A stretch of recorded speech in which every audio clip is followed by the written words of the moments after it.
Shadrach, Meshach, and Abed-nego. This is the true story of Hananiah, Mishael, and Azariah. You don't know who these people are? Well, what if we call them by their Babylonian names? How about Shadrach, Meshach, and Abed-nego? They were mighty men of God during a terrible time for the people of Israel. They had been carried away captive by the armies of the Babylonians and their great king Nebuchadnezzar II, and were made to serve in his court. Two stories illustrate their courage when they were ordered to do things they knew were not right. The king's meat.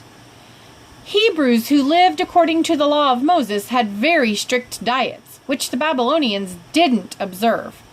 King Nebuchadnezzar commanded the Hebrews, including Shadrach, Meshach, and Abed-nego, along with their good friend Daniel, to eat from the food he provided.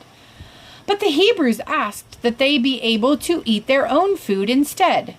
The king said they could make a trial of it, and after 10 days they would all come before the king, and he would judge who was wiser, healthier, and stronger.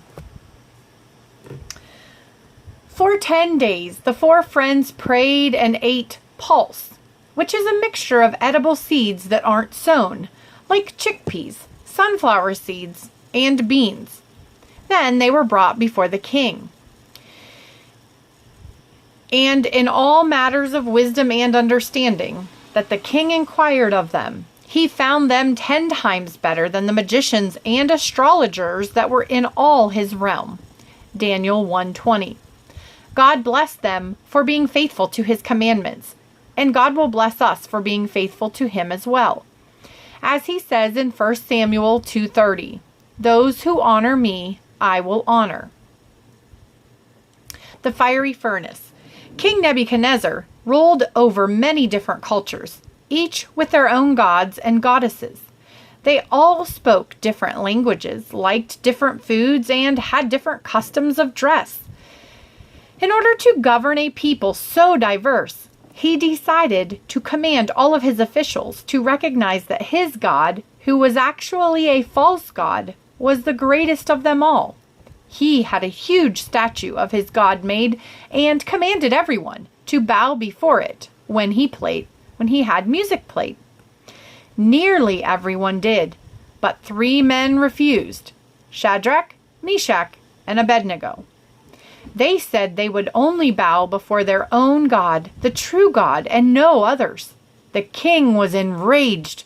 He said he would give them one more chance, and if they refused to bow, "I will have you thrown into a fiery furnace, and what God can save you then?" But the 3 were not moved. They told the king that no matter how hot the furnace was, their God was able to save them if he chose to do so. But if not, they said, if it didn't suit God's purposes, be it known unto thee, O king, that we will not serve thy gods, nor worship the golden image which thou hast set up. Enraged, the king had the furnace heated 7 times hotter than normal and commanded his guards to throw the 3 men into it. The heat was so great that the men who threw Shadrach, Meshach, and Abed-nego into the fire were killed. But when the king looked to see what had happened to the Hebrews, he saw them walking around in the fire. Not only that, but there were 4 men in the furnace, and one of them was like the Son of God. Nebuchadnezzar, humbled, called to the 3 men and asked them to come out. They did, and they weren't harmed in any way. They did not even smell like they had been in a fire. Amazed, the king said they could worship their God if they liked. For his own wise purposes, God does not always save from death those who believe in him, but never doubt that he can.